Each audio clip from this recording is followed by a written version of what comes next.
अचानक से जम्मू में हुए आतंकी हमले ने हर देशवासी हैरान। आतंकियों ने जम्मू को टारगेट करना शुरू कर दिया है, जबकि धारा 370 हटने के बाद आतंकी घटनाओं में भारी कमी दर्ज की गई थी। लेकिन पिछले कुछ दिनों में अचानक दहशतगर्द एक्टिव हो गए। इन वारदातों के पीछे घाटी के पाकिस्तान परस्त लोगों का हाथ है। नमस्कार, मैं हूं राकेश टंडन और आप देख रहे हैं देश का सबसे पसंदीदा डिबेट शो सबका हिसाब होगा। राज्य में पिछले 78 दिनों में करीब 11 आतंकी हमले हुए हैं। आतंकी हमलों में स्थानीय लोगों की संदिग्ध भूमिका भी सामने आई है। कठुआ हमले में भी एक लोकल टूर गाइड ने मुखबिरी की थी, जिसका खामियाजा सेना को भुगतना पड़ा। यही नहीं, जम्मू कश्मीर के डीजीपी ने राज्य की पॉलिटिकल पार्टीज पर भी आतंकवाद को बढ़ावा देने का बड़ा आरोप लगाया है। रिपोर्ट देखिए।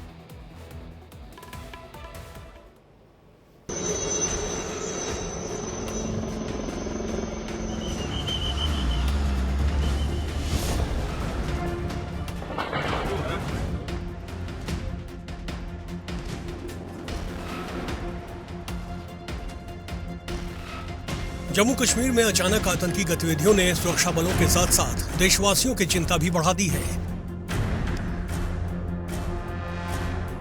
अब आतंकवादियों ने कश्मीर घाटी के बजाय जम्मू रीजन को टारगेट किया है। राज्य में पिछले 78 दिनों में करीब 11 आतंकी हमले हुए।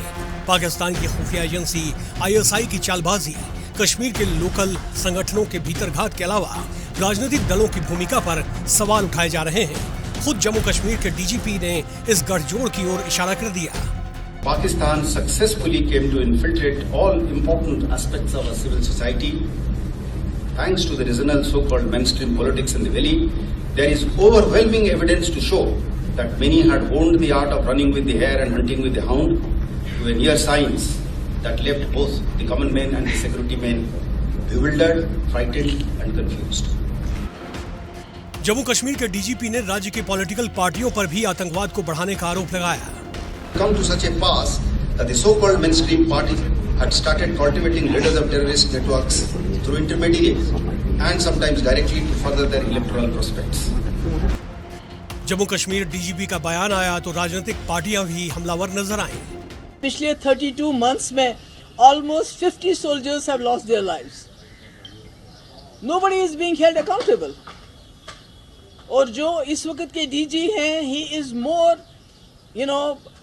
busy with fixing things politically. उनका जॉब है पीडीपी के लोग कैसे तोड़े जाए, लोगों को कैसे हरास किया जाए, उनको कैसे धमकाया जाए। What's the DGP doing over there? He should be ashamed of his this nonsensical statement which has issued. This attack in Doda, which is very far from LOC. How is it that they have entered so much into Doda, trying to cover up his incapacity, his mistakes, his failure? Where is your information network? Why are the locals not helping you? सेना के जवान लगातार search operation चला रहे हैं। सवाल उठता है, अचानक से आतंकी हमले में हुई बढ़ोतरी के पीछे किसका हाथ है? क्या ये हमले पॉलिटिकल मोटिवेटेड है, जिसकी ओर खुद जम्मू कश्मीर के डीजीपी इशारा कर रहे थे? इस पर आज सबका हिसाब होगा। एक लंबा चौड़ा पैनल हमारे पास होगा, लेकिन उससे पहले कुछ मूलभूत सवाल होते हैं। उस सवालों को आपको दिखाते हैं। पहला, आतंकवादियों को कौन दे रहा है बूस्टर वाला डोज? अचानक से जम्मू में क्यों बढ़ गई है यह आतंकी वारदात? आतंकियों के सियासी शय के पीछे कौन खड़ा है? ये 3-4 मूलभूत सवाल है और एक लंबा चौड़ा पैनल हमारे साथ होगा। हमारे साथ मेजर जनरल रिटायर्ड के सिन्हा साहब होंगे, डिफेंस एक्सपर्ट, फारूक इकबाली नेता पीडीपी की तरफ से, जगदीप सिंह प्रवक्ता कांग्रेस पार्टी की तरफ से, सूर्य मैथिल राजनीतिक विश्लेषक, वकार भट्टी नेता हमारे साथ होंगे। साथ ही साथ ललित अंबरदार राजनीतिक विश्लेषक भी हमारे साथ होंगे। सर, मेजर जनरल रिटायर्ड के सिन्हा सर, आपसे शुरू करना चाहता हूं, क्योंकि यह सुरक्षा का मामला है, बिल्कुल हेड है JNK। 370 के बाद से, फॉरवर्ड मूवमेंट्स के बाद से, LAC के पास से लोग चौकन्ने थे। जो इन्फिल्ट्रेशन था वो कम हुआ था, यह कहना गलत नहीं होगा, चौकसी बढ़ाई गई थी। लेकिन जम्मू को इतना बड़ा टारगेट और बार बार टारगेट बनाया जाएगा, यह शायद सोच के परे था, क्योंकि दिमाग हमारा जो था वो सारा पाकिस्तान, LAC की तरफ और श्रीनगर की तरफ ज्यादा था। जम्मू टारगेट होगा, मैंने भी नहीं सोचा था। आपकी राय? सिन्हा सर। रजत जी जय हिंद। जय हिंद सर। देखिए, आपने जो सवाल किया है, और पहली बार मैं बहुत खुश हूं कि आपने इसको नीति से जोड़ा है, सुरक्षा के से जोड़ा है, ना कि एक पॉलिटिकल डिबेट। क्योंकि एक पॉलिटिकल संरक्षण तो मिलता ही है, पहले भी मिलता था, आज भी मिलता है।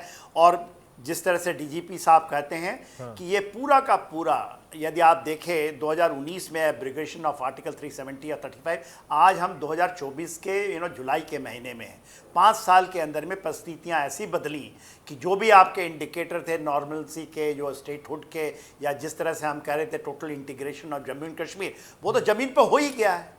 ज़मीन पे इंडिकेटर को लेकर के केवल हम राग पीटेंगे तो होगा नहीं।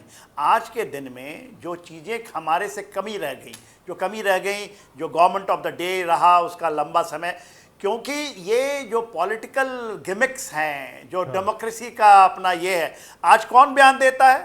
चाहे तो महबूबा देंगी, ओवैसी देंगे, फारूक देंगे, उमर देंगे, या और कोई देगा। और क्योंकि ये तो आप इसको कह देंगे कि नहीं ये तो मिलिटेंसी है, नहीं, मिलिटेंसी भी नहीं, वो कहते हैं टेररिज्म है। टेररिज्म ये तो एब्सोल्युटली जिहाद है, जिहाद का एक प्रॉक्सी है, और ये हाइब्रिड वॉर का हिस्सा है जिसमें चाइना भी है, पाकिस्तान भी है। हाँ। मगर हम उसको करना चाहते हैं, क्योंकि डिबेट आज ये होना चाहिए कि 2025 में जब आप देख रहे हैं कि ये पूरा सेंटर ऑफ ग्रेविटी शिफ्ट होता है, कभी पुंछ राजौरी से सीधा आता हुआ रियासी होते हुए कठुआ और अब डोडा, और इसमें अनंतनाग भी है, ये पूरा का पूरा है। और इसमें सबसे ज़्यादा जो OGW हैं, जो कि कैडर हैं आपके, वो तो नेशनल जो वहाँ के लोकल पार्टियाँ हैं उनके कैडर हैं। OGWs जब हम बात करते हैं, हाँ। जब हम लोग बात करते थे हिजबुल की मुजाहिदीन के, वो हाँ। OGWs हैं। 12-13 हज़ार की लिस्ट है जिसको आप पत्थर देते थे, आज वो पूरे घूमे हुए। आपने अभी बहुत अच्छा बताया कि डोडा के इलाके में या बड़नौट में जो 5 जुलाई को हुआ, उसके पहले रियासी में हुआ, नाम है, 7 नाम निकल के आ रहे हैं, लोग पकड़े, मगर एक्शंस क्या हैं? और हम ये कह रहे हैं कि आप हाथ बांध करके लड़िएगा जो वो करना चाहते हैं, एम्बुश। हाँ। आपका रिट्रीब्यूशन होना चाहिए ना। 21 में हमने सीज़फायर कर दिया, उसके बाद हम कुछ करना नहीं चाहते, हम पाकिस्तान। तो देखिए, हम ये कहेंगे कि हमारी नीति है कि हम कुछ नहीं करेंगे, बाहर नहीं ले जाते हम अपने आप अंदर ही अंदर लड़ते हैं, ये हमारी नीति है। अरे भाई, हमारी नीति तो ये होना चाहिए कि कहीं से भी, दुनिया के किसी भी कोने से यदि उठता होगा, और यही चीजें हैं, इंटेलिजेंस क्या कर रही है, देख लीजिए ना जो हो रहा है। आ रहा हूं सर, आ रहा हूं, सिन्हा सर आ रहा हूं। हमारे साथ ललित अंबरदार भी, राजनीतिक विश्लेषक। ललित जी, जो आपने सुना डीजीपी साहब को, उन्होंने कहा कि मुख्य धारा की जो राजनीतिक दल हैं वो इसको बढ़ावा और शह दे रहे हैं, इसका क्या मतलब होता है? देखिए, मेरा मानना, मैं हमेशा कहता रहा हूं, कश्मीर के जो अपने आप को मेन स्ट्रीम बोलते हैं, हाँ। वो ओरिजिनल इस्लामिस्ट हैं। सारी पार्टियां, चाहे नेशनल कॉन्फ्रेंस हो, चाहे आपका PDP हो, चाहे इवन कांग्रेस की हो, वहां की हो। और मैं कारण बताऊंगा। नेशनल कॉन्फ्रेंस को जो 370 जवाहरलाल नेहरू जी ने शेख अब्दुल्ला को तश्तरी में दिया था, आज उनको एक सल्तनत बना के दी थी, और उसी जवाहरलाल नेहरू ने उसी अपने मित्र शेख अब्दुल्ला को जेल में डाला था देशद्रोह के आरोप में, क्योंकि उन समझ गए थे कि ये सब करने का मतलब क्या है। पहला बिट्रेल तो तभी हुआ था। उसके बाद लास्ट कट शॉट, लास्ट जो लोकसभा में नेशनल कॉन्फ्रेंस का बारामूला से जो मेंबर पार्लियामेंट था, अकबर लोन, उसने मालूम, जब वो जम्मू कश्मीर लेजिस्लेटिव असेंबली का मेंबर था, उसने लाइव असेंबली में बोला पाकिस्तान जिंदाबाद। बाहर जाके आप जैसे पत्रकारों ने पूछा क्यों, कहा, कहता मैं मुसलमान हूं, भावुक हो गया। नहीं, मैं ललित जी, तो फिर ये इनका हिसाब कैसे होगा, आप बताइए। सर मुझे जो सेपरेटिस्ट थे, या तो जेल में, या तो वो खत्म हो गए। नहीं, मैं इसी में ऐड ऑन कर रहा हूं सर, मैं कहीं जा नहीं रहा हूं, आप ही के साथ ललित जी, मैं आप ही के साथ मैं कह रहा हूं, जो एक बड़ा चंक सेपरेटिस्ट का था, उससे आप लड़ सकते थे, उस पर आप कार्रवाई कर सकते थे, करा, शिकंजा कसा। आइए सेकेंड पार्ट, जो मेन स्ट्रीम पॉलिटिकल पार्टीज है, अगर वो पॉलिटिकल पार्टीज जैसा कि डीजीपी साहब कह रहे हैं, अगर वही अपने बयान से और कृत से बढ़ावा देंगी, तो अब आप पॉलिटिकल पार्टीज को रोकोगे तो कहा जाएगा नहीं साहब, सरकार विपक्ष के खिलाफ काम कर रही है। तो रास्ता क्या है? मैं वही आपको कहना चाहता हूं, PDP का बताना चाहता हूं। नहीं, पहले समझना पड़ेगा बीमारी क्या है। हाँ। देखिए, डीजीपी साहब के मैं सैल्यूट करता हूं, पहली बार पुलिस डायरेक्टर जनरल ने ऐसी हिम्मत की है, उन्होंने यथार्थ आपके सामने रखा है। अभी तक जितने इनसे पहले जो डीजीपी थे उनको जो बताया, जब कश्मीर में कश्मीरी हिंदू का मरना शुरू हो गया था 2 साल पहले, तो जब उनको पूछा गया था, बोले वो हिंदू को इस टारगेट नहीं कर रहे हैं, वो कश्मीर के मुसलमानों को बदनाम करने की साजिश हो रही है। जहादी हिंदू को मार रहे हैं, नाम लेके मार रहे हैं, वार्निंग लेके मार रहे हैं, वो एक पॉलिटिकल स्टेटमेंट दे रहे हैं, नहीं वो तो कश्मीर के मुसलमानों को बदनाम करने की साजिश है। इसे समझना पड़ेगा। पर्सनल पीडीपी जो है, उनका जो ऑफिशियल पॉलिटिकल डॉक्यूमेंट है, मैनिफेस्टो, उसको बोलते हैं सेल्फ रूल। सेल्फ रूल का सबसे बड़ा एजेंडा है कि हिंदुस्तान और पाकिस्तान ज्वाइंट कंट्रोल करेंगे जम्मू कश्मीर के ऊपर। क्या मेरा जो चुनाव कमीशन है, क्या उनको ऐसी पार्टी जो दुश्मन देश के चाहती है कि वो हमारे हिंदुस्तान के एक हिस्से के ऊपर अपना कंट्रोल करे, क्या उसका मेन स्ट्रीम बोलेंगे? पहले तो यही मैं बताना चाहता था, इनको मेन स्ट्रीम क्यों समझते हैं? एक बार जगदीप जी को जोड़ लो। इस्लामिस्ट आ रहा हूं सर, आ रहा हूं, 1 मिनट आ रहा हूं। ललित जी आ रहा हूं। जगदीप जी ललित कह रहे हैं कि साहब इंक्लूडिंग कांग्रेस इस काम को कर रही है। पहला, ये मेरा दूसरा पार्ट है सवाल का। पहला पार्ट जो डीजीपी साहब ने कहा कि मेन स्ट्रीम राजनीतिक दल जो है वो इसमें इन्वॉल्व। आपका आभार। सर्वप्रथम, चूंकि सबसे बड़ी विपक्षी जमात का प्रतिनिधि होने के नाते मैं बड़े साफ गोई के साथ बड़े स्पष्ट शब्दों में ये कह दूं कि आतंकवाद जैसे नितांत संवेदनशील और राष्ट्रीय सुरक्षा से जुड़े मुद्दे पर न केवल समुची कांग्रेस अपितु इस इंडिया गठबंधन के तमाम घटक दल मरकजी सरकार के साथ हैं। लेकिन इसका यह कतई अर्थ नहीं कि सरकार अपनी नाकामियों का ठीकरा बाकी सियासी जमातों पर डालना शुरू कर दे। और मैं हैरत में हूं, अभी मैंने आपके दोनों एक्सपर्ट्स को सुना, एक भाई साहब इतिहास की जानकारी दे रहे थे। मैं पूछना चाहता हूं, जब पहला फौजी बूट कश्मीर की धरती पर उतरा तो 1000 से ज्यादा टॉर्च एक बार। दूसरी बात, वो पहला शहीद कौन था जिसने कबायलियों से लड़ाई लड़ी, जिसके माथे पर कील ठोक दी गई? वो भी नेशनल कॉन्फ्रेंस से था। तो ये कहना बंद कीजिए। अगर डीजीपी साहब ने ये बयान दिया है तो मैं बड़े ससम्मान पूछना चाहता हूं उनसे कि अगर कोई ऐसी जमात या कोई ऐसा नेता है तो क्यों उसके खिलाफ आपने कार्रवाई नहीं की? अगर आपके पास कोई पुख्ता तंत्र या पुख्ता सोर्सेज हैं। और दूसरी बात, मैं ये पूछना चाहता हूं, एक बार फारूक इंकलाबी जी को भी जोड़ लें और मैथिल जी भी हमारे साथ हैं, वकार भट्टी जी भी हैं।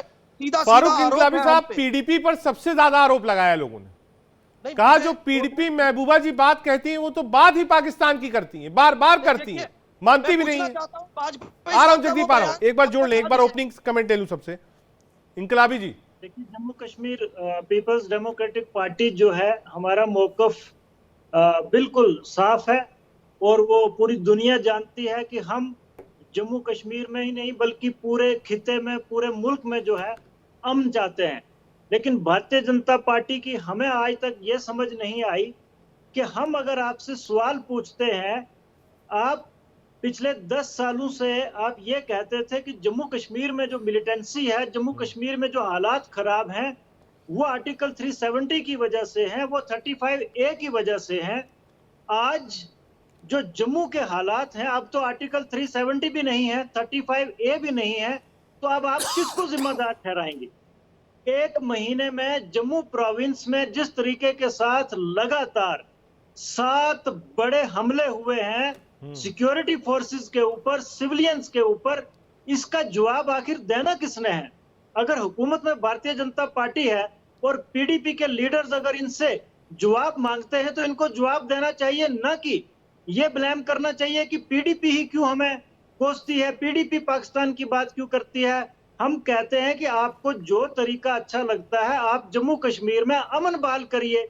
आप पाकिस्तान के साथ बातचीत करके अगर मसले का हल हो सकता है, आतंकवाद का खात्मा हो सकता है तो करिए, नहीं हो सकता तो हम आपको जबरदस्ती भी नहीं कहते हैं। ठीक है, आ रहा हूं जगदीप जी, आ रहा हूं, एक बार सूर मैथिल जी को जोड़ ले, राजनीतिक विश्लेषक हमारे साथ हैं।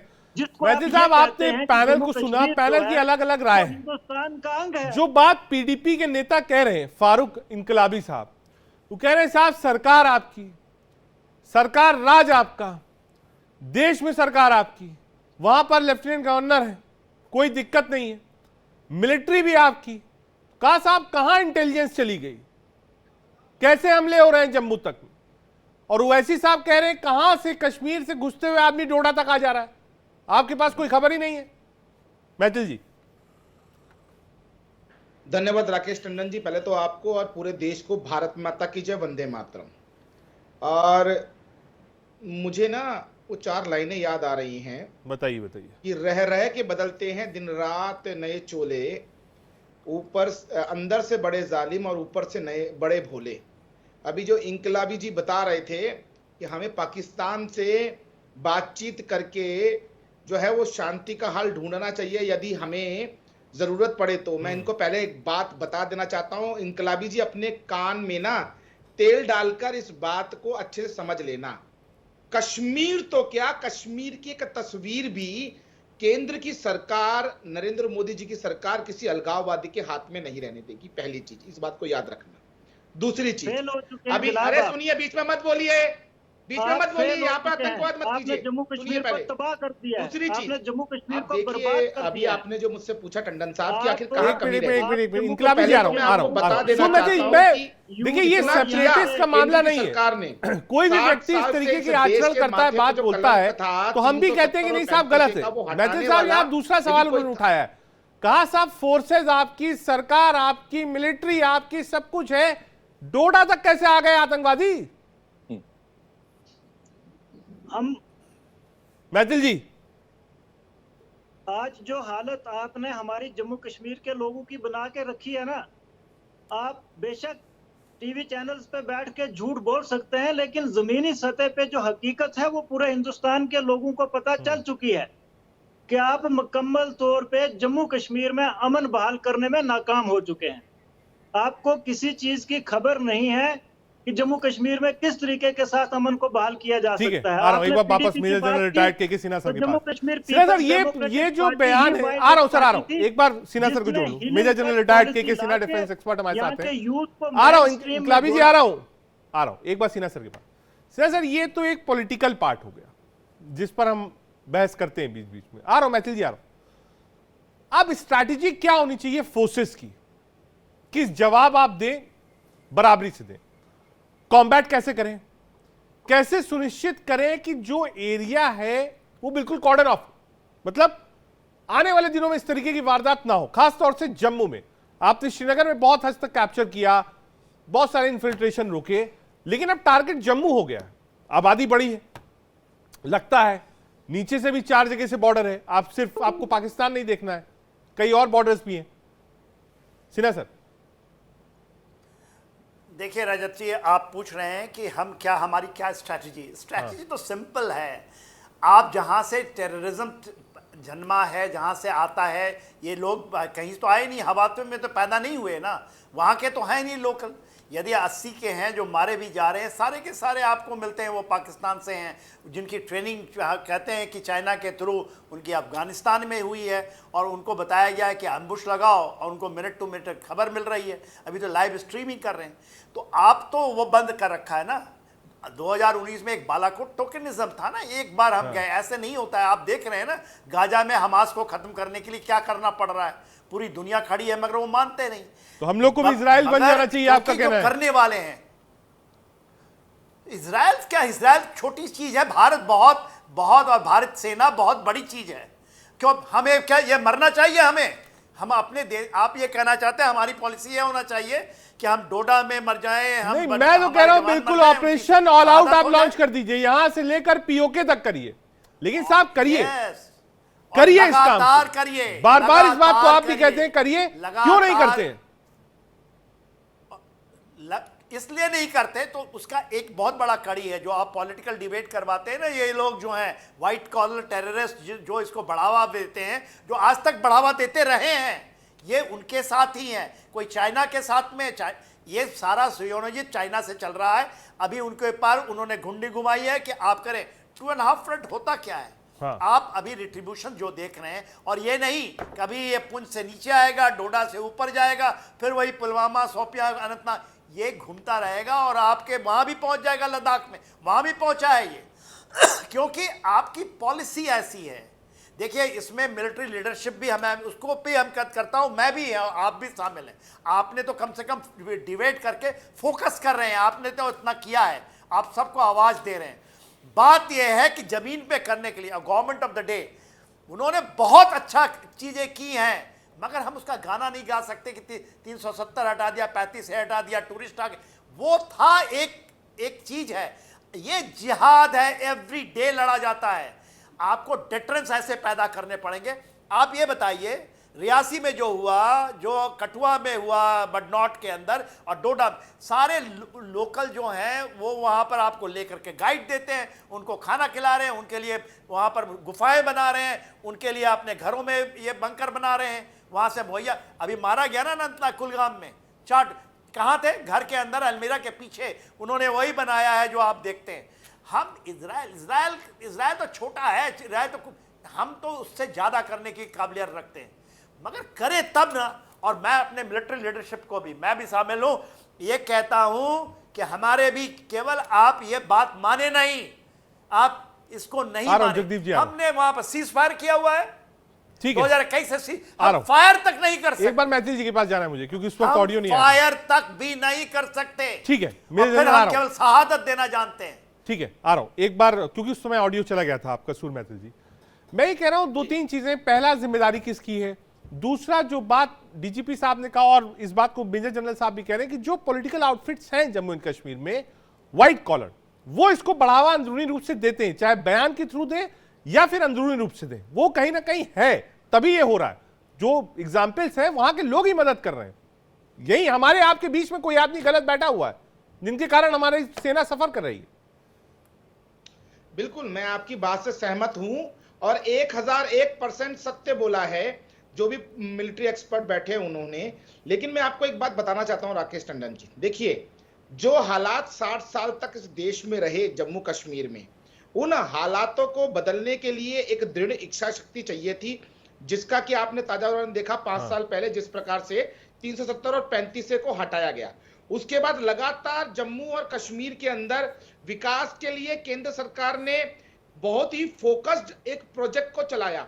40,000 से ज्यादा की सरकारी नौकरियां इस समय जो कश्मीरी युवा है उसको दी, एक अंदर विश्वास का माहौल बनाया। लेकिन ये सब चीजें जो है ना, ये वहां के पॉलिटिकल पार्टीज को स्वीकार्य नहीं है। मैं आपको बताना चाहता हूं, जिस प्रकार से पर्यटन का फुटफॉल वहां बढ़ा, जिस प्रकार से लगातार वहां विकास की जो गंगा बह रही है, 1 डिस्ट्रिक्ट 1 प्रोडक्ट के माध्यम से वहां पर जम्मू और कश्मीर के हर डिस्ट्रिक्ट का एक स्पेशल प्रोजेक्ट जो है वो हम लोग नेशनल लेवल पे आइडेंटिफाई करा रहे हैं। ये सब विकास की बात हुई। अब रही बात आर्मी की और आर्मी ऑपरेशंस की, तो देखिए, नरेंद्र मोदी सरकार ने आर्मी के हाथ पूरी तरह से खोल रखे हैं। पहली चीज यही कारण है कि पिछले इतने सालों अगर आप शुरुआत से लेके अब तक का अगर आप उठाएंगे डेटा, हम जब फायर ही नहीं कर सकते, ऑपरेशन में क्रॉस ही नहीं कर सकते, तो क्या हाथ? सर नहीं, ऐसा नहीं है सर, ऐसे बातें मत कीजिए। अरे ऐसे बातें ना करें आप, मत कीजिए सर। देखिए सर, जो सच्चाई है, सच्चाई बोलने की हिम्मत रखें आप। नहीं है, आर्टिकल 370-35 बहुत अच्छा था, मगर वो हो गया। सर अब आपने एक भी गलत जानकारी अपडेट कर रहे हैं। ना, मैं तो अपने पर भी पॉइंट फिंगर कर रहा हूँ, आप भी करिए।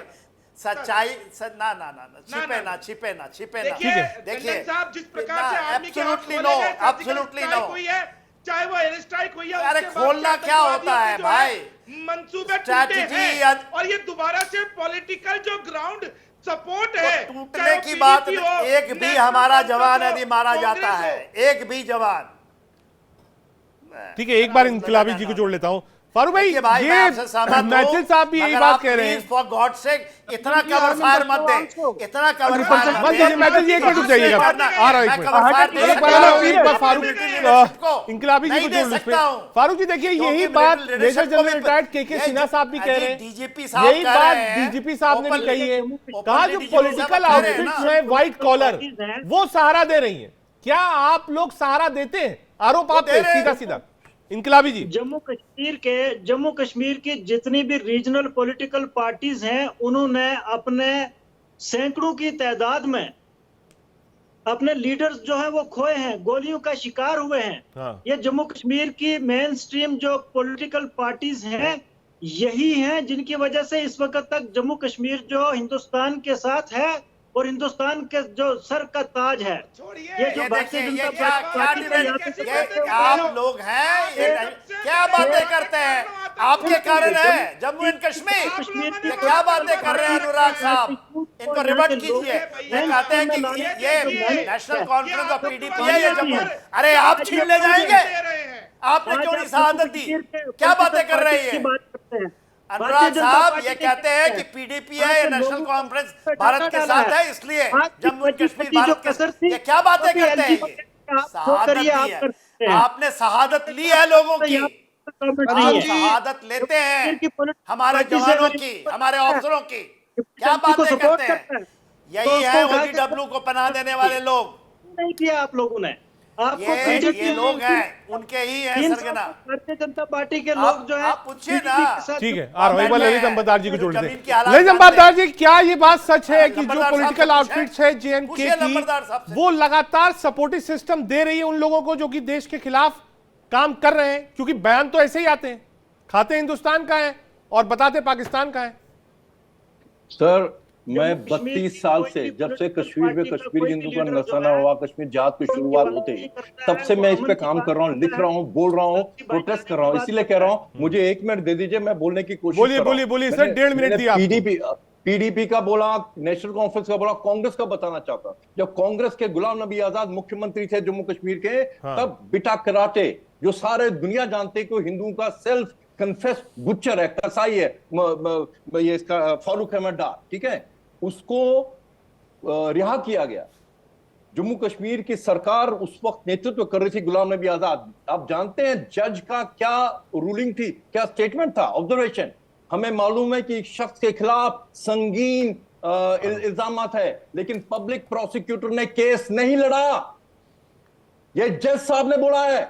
और जब वो अपने मोहल्ले के लोगों ने उसके ऊपर कश्मीरी तरीके से हो जाए उसका इल्जाम ठीक किसी है, पॉलिटिकल मुझे लगता है इसका जवाब जगदीप सिंह जी देंगे, प्रवक्ता है कांग्रेस पार्टी के। जगदीप जी, जो आरोप लग रहा है उसका एक बार जवाब दे दीजिए। ललित अंबरदार कह रहे हैं कि आजाद साहब जब चीफ मिनिस्टर थे तब सरकार ने मना कर दिया था। मैं बिल्कुल जवाब दूंगा, लेकिन मैं आपको सान सम्मान कह दूं, 25 मिनट से मैं ये देख रहा हूँ। कांग्रेस के सर, एक मिनट पीडीपी से बोलिएगा। आप अलायंस में एक सवाल आपने उठाया, एक बार जरा रिप्लाई दे दीजिए जगदीप सिंह जी। सेल्फ प्रूफ का जो डॉक्यूमेंट है, सेल्फ प्रूफ का डॉक्यूमेंट, जगदीप जी एक सवाल उठाया है ललित अंबरदार जी ने, जवाब दूंगा, वो कह रहे हैं साहब जब आजाद लेकिन साहब चीफ मिनिस्टर थे तो ये चीजें हुई थी, ये आरोप उन्होंने लगाया। आप जवाब देना चाहेंगे? मैं बिल्कुल दूंगा, लेकिन बराए मेहरबानी वो सुनने का मादा रखें। सबसे पहले मैं जरा ये एक बार फिर से स्पष्ट कर दूं, अभी जो भाई साहब बोल रहे थे कानों में तेल डालने का उदाहरण देकर, तो भाई साहब तेल डालने से सुनाई कम देता है। दूसरी बात जरा ध्यान से सुनिएगा, कानों का मैल अब साफ हो सुनिए जाता जरा, है। सुनिए बीच मैथिल साहब एक मिनट, मैंने उनको व्यवस्था दी है बोलने की। मैथिल साहब भी हम नहीं देने वाले। आप सुनिए, और सात साल तक आप लोगों ने देश के माथे पे जो कलंक लगाया था, अरे भाई आपको जम्मू कश्मीर का पता है ना, जानते हैं यहाँ की परिस्थितियों को, ऐसे यहाँ के जा रहे हैं। दो मिनट सुनिए जरा, पहली बात किसी को मजबूरी नहीं है, पाकिस्तान के कोई जवाब है? चाटना हमारी मजबूरी नहीं है, बताइए पाकिस्तान कैसे के सामने हाथ जोड़ना हमारी। आप बताइए, डोडा में आपके पास जानकारी थी मिलिटेंट्स की, उसके बावजूद हमला हुआ, क्या किया आपने? Any answer? तो देखिए ऐसे नाहक की हालत बन कीजिए। तो जब आप बोल रहे थे, जब आप अपनी बात रख रहे थे, मैंने तो बराए मेहरबानी सुनने का पता रखिए। और जिस सरकार की आप बात कर रहे हैं ना, जिस अमृतकाल की, गवर्नर अपने बेटे की सगाई में सरकार का लोगों का पैसा पूछ रहा है, 2 करोड़ का जल शक्ति का घोटाला, कौन जवाब देगा? किस सरकार की बात कर रहे हैं आप? फुटबॉल बढ़ गया है, वो कम हो जाए। महीने कर रहा था लोकसभा का आपका एलजी, अपने बेटे की शादी में वो सरकारी पैसा इस्तेमाल करता है, कोई जवाब है? 1200 करोड़ का जल शक्ति का घोटाला, कोई जवाब है? झूठी बात मत फैलाइए, यहाँ मत झूठी बात फैलाइए, झूठी बात मत फैलाइए। यहाँ बैठकर सरकारी पैसे पे विदेश यात्रा करने वाला यहाँ बैठकर ज्ञान ना दे।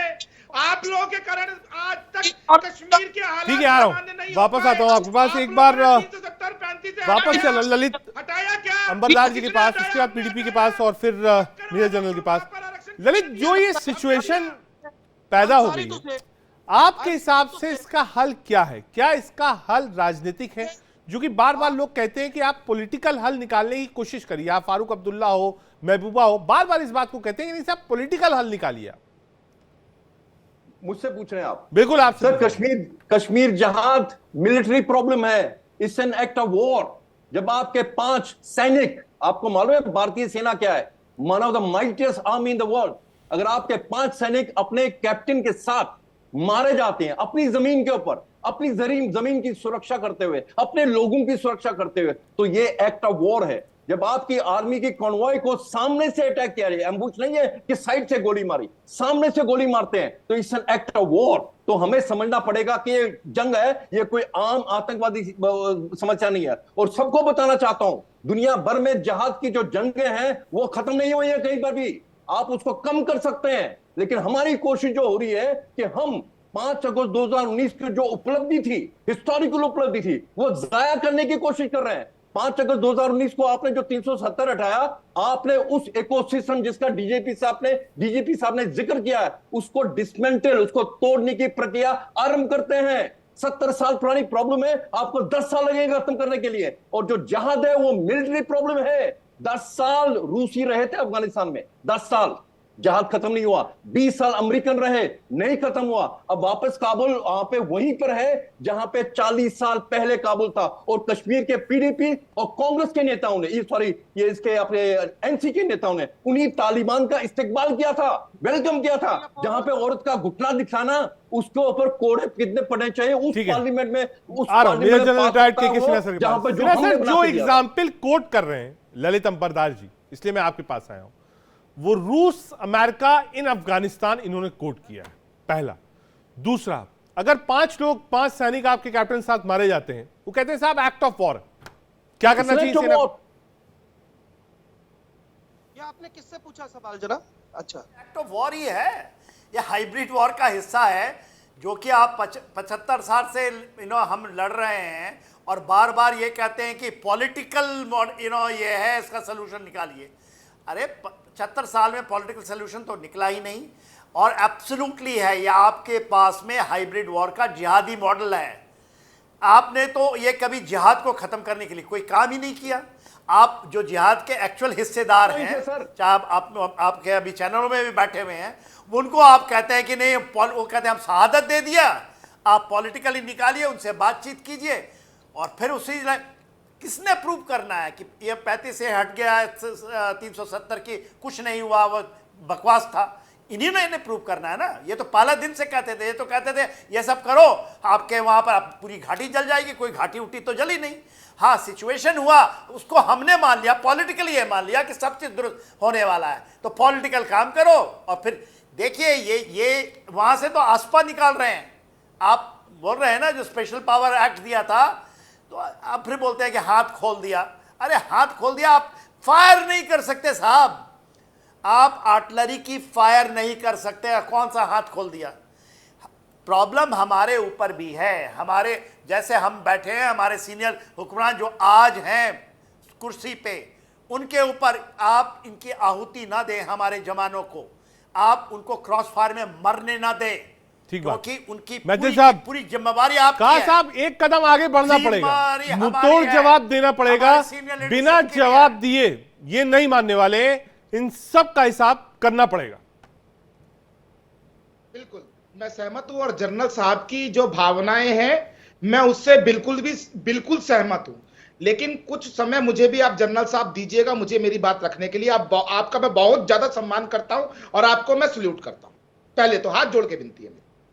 अब देखिए क्या होता है टंडन साहब, कि कई चीजें ऐसी होती है, जैसे कि अभी जनरल साहब ने भी कहा, आर्टिलरी को ओपन फायर करने का ऑर्डर दिया जाए।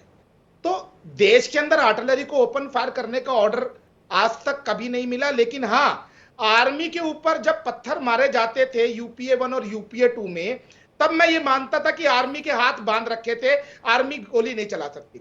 लेकिन आज किसी माइकल लाल में इतना दम नहीं है कि वो इंडियन आर्मी की तरफ एक पत्थर भी उछाल दे, क्योंकि उसको पता है यदि वो एक पत्थर मारेगा तो उसके माथे में इंडियन आर्मी गोली मारेगी, और उन गोलियों का कोई हिसाब केंद्र की बैठी सरकार या इस देश का कोई भी नागरिक नहीं लेगा। दूसरी चीज मैं आपको बताना चाहता हूं कि जब से देश के अंदर से 370-35 से हटा, उसके बाद 180 से ज्यादा आतंकवादियों का एनकाउंटर हुआ।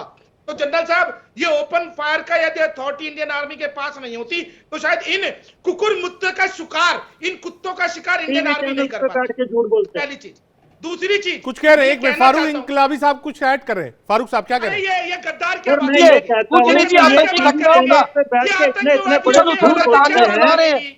ये आतंकवादियों की औलादे क्या बात करेंगे गद्दार हमसे?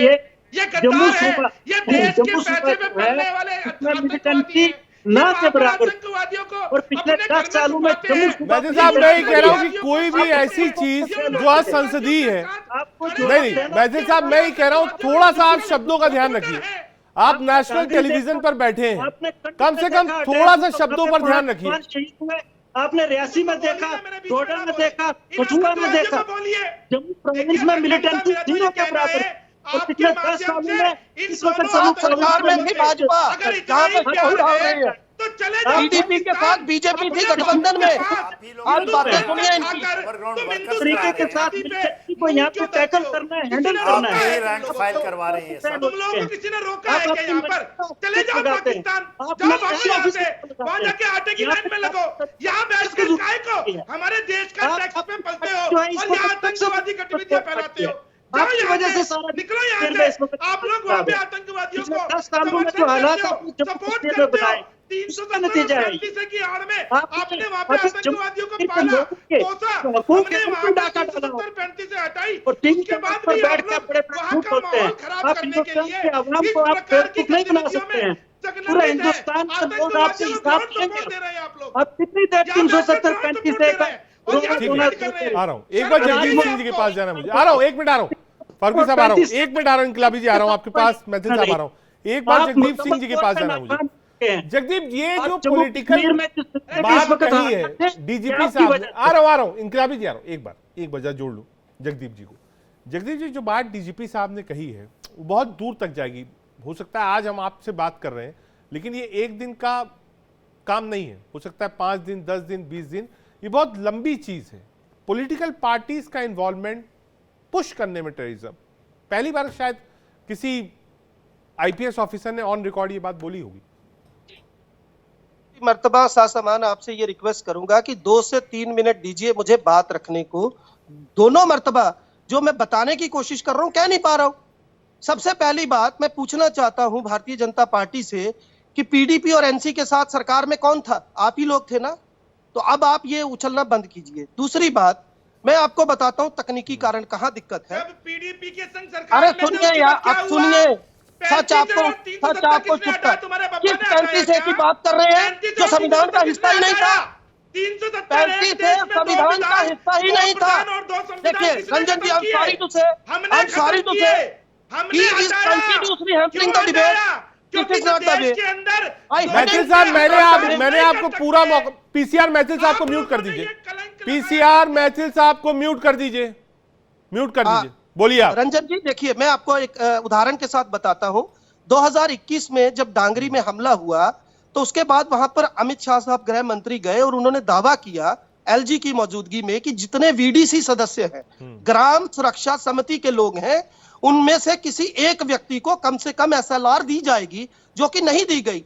दूसरी सबसे बड़ी जो चूक सुरक्षा में हुई वो ये है कि अभी जो लोकसभा चुनाव होकर हटे हैं उन वीडीसी से हथियार वापस ले लिए गए थे, जो अभी तक उनको वापस नहीं किए गए। और तीसरी सबसे बड़ी बात, खास तौर से तुलनात्मक ढंग में अगर आप जम्मू के लोगों को देखेंगे तो यहां पर ओवरग्राउंड वर्कर्स की संख्या उंगलियों पर आप गिन सकते हैं।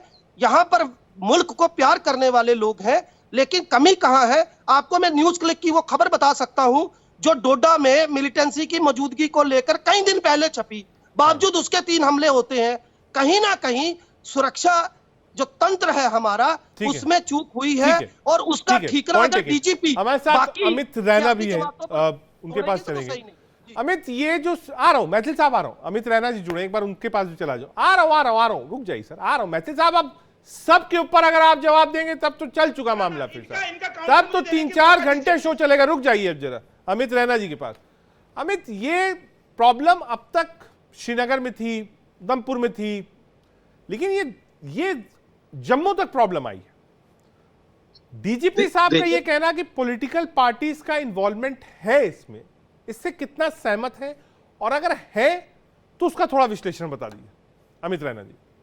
देखिए, कश्मीर में जैसे जैसे हालात स्ट्रिक्ट होते गए, कंट्रोल में लाया गया, तो ऑब्वियसली पाकिस्तान ने वो एरियाज आइडेंटिफाई करे जहां पे सुरक्षा लैक्स है, मैं नहीं कहूंगा कमजोर है, जहां पे सुरक्षा में ढील है, और वो एरिया जम्मू रीजन है, क्योंकि पिछले 15 साल में जम्मू रीजन ऑलमोस्ट नॉर्मलसी के लेवल पे आ चुका था, और इसलिए वहां इंटेलिजेंस एजेंसीज ने काम करना स्लो कर दिया था। उसके अलावा जो हमारी ट्रूप मूवमेंट हुई है इस पार्ट से ईस्टर्न लद्दाख की ओर चाइना के दबाव में, उससे भी जो प्रेजेंस है ट्रूप्स की वो कम हुई है। और तीसरी जो सबसे बड़ी खामी रही है हमारी, हमने 370 हटाने के बाद, एक बड़ा कदम लेने के बाद, जो हमको काम करना चाहिए था वो था deradicalisation of people in Jammu and Kashmir. जो इस्लामिस्ट डी रेडिकलाइजेशन बहुत ही ज्यादा आवश्यक था, वो हमने नहीं किया। मैं आज तक नहीं समझ पा रहा हूँ कि हमने आज तक उसको वो जामा क्यों पहना के रखा है। कश्मीर डेवलपमेंट इशू है, कश्मीर करप्शन इशू है, कश्मीर इशू है जिहाद का, और वो आज भी जिहाद का इशू है। और अगर आप देखिए जो आपका टेरर नेटवर्क इस समय काम कर रहा है, इट इज सपोजली वो टेरर नेटवर्क, टेरर ग्रुप जो पिछले 2.5 साल से उस एरिया में मौजूद है, यानी उसको सपोर्ट मिल रहा है, उसको संरक्षण मिल रही है, उसको मैं जानना चाहता हूं ना, ये संरक्षण कहां से मिल रहा है? खाने पीने की जगह मिल रही है। ये संरक्षण कौन दे रहा है? अगर आप, तो ये मतलब उनके सिंपैथाइजर्स हैं। और अगर कौन है? क्या वो राजनीतिक दल है? यही तो सवाल है। बिल्कुल राजनीतिक दलों का इसमें हाथ है। और आप देखिए, एक बयान आप कंडेम तो कर देते हैं टेरर अटैक को, बट उसके पीछे जिनका हाथ है आप उनको, उनका नाम नहीं लेते हैं, क्योंकि कहीं ना कहीं आप उनको संरक्षण देते हैं। और देखिए, एक बात और हमको याद रखनी पड़ेगी कि पाकिस्तान का जम्मू कश्मीर है, और वो किसी भी हालत में नहीं चाहेंगे कि जम्मू कश्मीर के हालात नॉर्मल हो। इसलिए हमें अपनी जो सुरक्षा की लेवल है, इंटेलिजेंस की लेवल है, उनसे 2 कदम आके लेकर चलनी पड़ेगी। वो खतरा हमेशा रहेगा, और जब तक आप पाकिस्तान को बढ़ाते नहीं है, तब तक अमित रैना जी इस बात को मान रहे हैं कि जो पॉलिटिकल आउटफिट्स हैं वो सपोर्ट कर रही है। हमने कई बार पॉलिटिकल पार्टीज जो जेएनके की है, रीजनल पार्टीज, उनको सुना है, वो कह रहे हैं नहीं साहब पाकिस्तान से बातचीत करिए, कहा पाकिस्तान के पास भी एटम बम है। ये लंबे चौड़े बयान आपने भी सुने होंगे जो फारूक साहब ने और महबूबा जी ने आज तक दिए। क्या ये जो बयान है ये लोगों को प्रोवोक करते हैं, और यहीं से भीतरगात शुरू होती है? जो सपोर्टिव एंगल है वो यहीं के नेता देते हैं, इसी देश के, और काम बाहर के लिए करते हैं। रजत जी, आपने ही जवाब दिया। देखिए, पूरा का पूरा पॉलिटिकल संरक्षण है। जब आपने इनको आइडेंटिफाई कर लिया, जितने भी ओवरग्राउंड वर्कर्स हैं ना, जितने भी ओवरग्राउंड वर्कर्स, वो सारे के सारे इनके कैडर हैं। आप चले जाइए, यदि आपने शोपियां गए, कुलगाम गए, इन जगहों में जाइए, डोडा जाइए, किश्तवाड़ जाइए, और उनकी लिस्ट बनी थी 13,000 का, जिनको कभी पत्थरबाज कहते थे।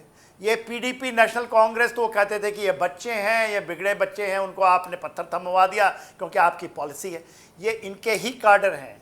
और देखिए, कौन प्रूव करना चाहता है? प्रूव करना चाहता है कि आपने जो भी किया, आपने एब्रोगेशन किया आर्टिकल, आपने अच्छी चीज़ें हुई, चाहे वहाँ यात्रा चल रहा हो, वहाँ टूरिज्म आया, उसको डिफीट कौन दिखाना चाहता है? यही लोग हैं।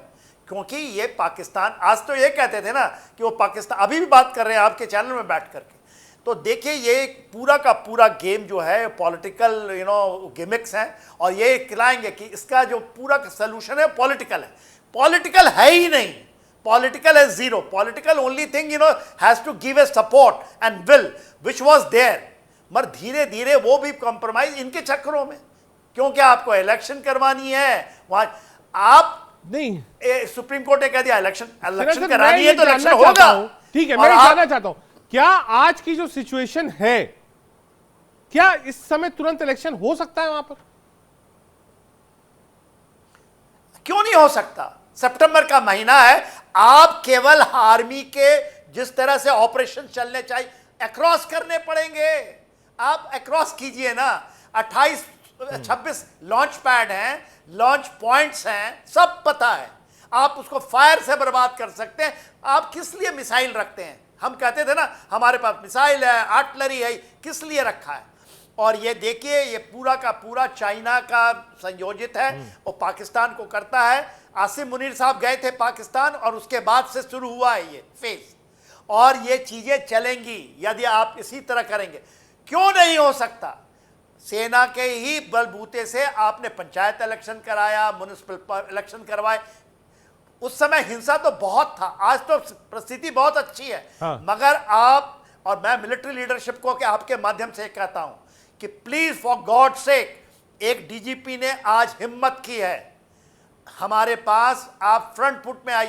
मुझे केवल 71 की लड़ाई में सैम मानेकशॉ होते थे, पूरे पॉलिटिकल सिस्टम, और इसलिए हमने वहां विजय प्राप्त किया। कारगिल में हमने विजय प्राप्त किया, मगर इन अ डिफेंसिव वे। हमें अक्रॉस जाना है, हमें उस तरफ ले जाना है। लड़ाइयां अपने जगह नहीं लड़ी जाती।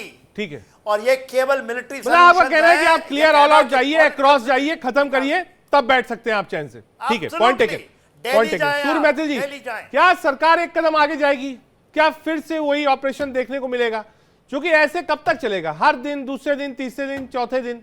साफ कह रहे हैं जो एक्सपर्ट हमारे मेजर जनरल रिटायर्ड के सिन्हा साहब, कहा क्रॉस चाहिए तभी यहां शांति होगी। बिल्कुल टंडन साहब, मैं भी सहमत हूं मेजर साहब की, जनरल साहब की बातों से। और मैं आपको एक बात का तो बहुत विश्वास दिलाता हूं और ठोक के कह रहा हूं आपके चैनल पर। हाँ। और ये सुन ले सारे के सारे, कान में तेल जो डालकर कान साफ कर ले, कि जितने भी ये अलगाववादी आज घाटी के अंदर अशांति का माहौल फैलाने की कोशिश कर रहे हैं ना, इन सब का इलाज बहुत जल्दी दोबारा से होने वाला है।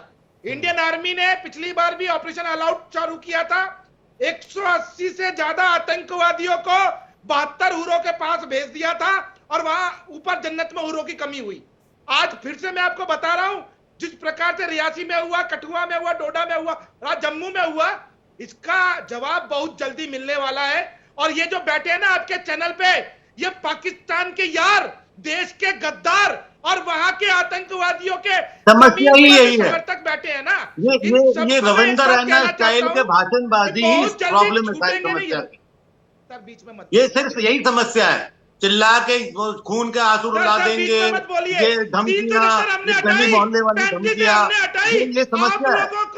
यदि आप लोगों को क्या, तो आप रहने आप दीजिए। लोगों को क्या, अगर आप लोगों को क्या, रहने दीजिए। इस देश क्या के आप लोगों को क्या, आप सिर्फ ये चिल्ला चिल्ला के आतंकवाद खत्म नहीं होता है, चिल्लाने से आतंकवाद खत्म नहीं होता है, चिल्लाने से आतंकवाद खत्म नहीं होता है। इंजीनियर राशिद को टिकट दिलवा के इलेक्शन लड़वा के खड़ा कर दिया आपने एक आतंकवादी को एंटी, और आप कह रहे हैं कि तब आवाज कहां गई थी आपकी? जब इंजीनियर राशिद को टिकट दिलवा के इलेक्शन लड़वाया तब आवाज कहां गई थी आपकी? तो बंदूक दिखाने से क्या होता है? वो तो 72 हुरों के लिए वेट कर रहा है, उसको बंदूक दिखाने से क्या होगा? उसको बंदूक दिखाने से क्या होगा? वो तो इंतजार कर रहे हैं कब गोली लगे। क्यों हो रहा है? ऐसे होते आतंकवाद खत्म? ये मोहल्ले की लड़ाई चल रही है क्या? अरे कौन ज्यादा दबंग है? आतंकवादियों के ऐसे यही समस्या है कि जम्मू कश्मीर रिटॉरिक से आगे बढ़ता नहीं है और वो सॉल्व होता नहीं है। आप देखिए यहाँ तो आप क्या देखूं? 30 साल से देख ही रहा हूँ, 35 साल से, और कितना देखना है? अगला जन्म लेना पड़ेगा आपसे। आप देखते देखते, आपके देखते देखते आप देखिए, और कितना देखना है? कितने जन्म लेने मेरे को आपके देखने के लिए? हिंदुस्तान में जगह कम पड़ गई भागने के लिए आपको। बिल्कुल, आप जैसे लोगों के कारण ही, आप जैसे लोगों के कारण जो चिल्लाते रहते हैं, बेफजूल में न कुछ पता होता है, न कुछ आ जाते हैं, गोलियां मार देंगे, उनको वहां पहुंचा देंगे। ये सोल्यूशन है जम्मू कश्मीर का। अरे आ जाते हैं कहीं से भी, कहां से आते हैं आप? कश्मीर की स्पेलिंग पता है आपको? आ जाते हैं राजनीतिक विश्लेषक बन के। पढ़ाइए मत। नहीं, आपको क्या पढ़ाएंगे? जो पढ़ता वो है जिसको पढ़ने की इच्छा होती है, जो जहाँ आके भाषणबाजी करता है उसको पढ़ने की कोई इच्छा नहीं होती। क्या आप भी कन्वर्टेड है? क्या हाँ, बिल्कुल कन्वर्टेड है, बिल्कुल कन्वर्टेड है। निकाल दीजिए ना फिर, याद चिल्ला रहे हैं, संविधान में ले आइए, जो कन्वर्ट है उसको निकाल देंगे। इलेक्शन हार के भी समझ नहीं आया क्या आपको? इलेक्शन हार के भी समझ नहीं आया क्या? कितनी अपीसमेंट करेंगे आप? अपीसमेंट 240 का आगे, और कितनी अपीसमेंट करेंगे? देख रहा है करप्शन ने भी जम्मू कश्मीर में जहाज को जहाज के शर्म होना चाहिए। जहाज को जहाज के शर्म आती है, कार्रवाई होगी, जहाज को जहाज के शर्म आती है। दर्द करने हाँ, शुरू हो जाते हैं राजनीति जी, वोट देगी सरकार को, सेना को, अगर कोई ऑपरेशन बड़ा चलाया जाता है। पहला आ रहा हूं मैथिल साहब, आ रहा हूं, रुक जाइए एक वजह से जगदीप जी को जोड़े। जगदीप जी, ये क्योंकि आरोप आप पर भी लग रहा है, आ रहा हूँ, अमित रैना जी आ रहा हूँ, एक मिनट जाइए, मुंह धो के आइए।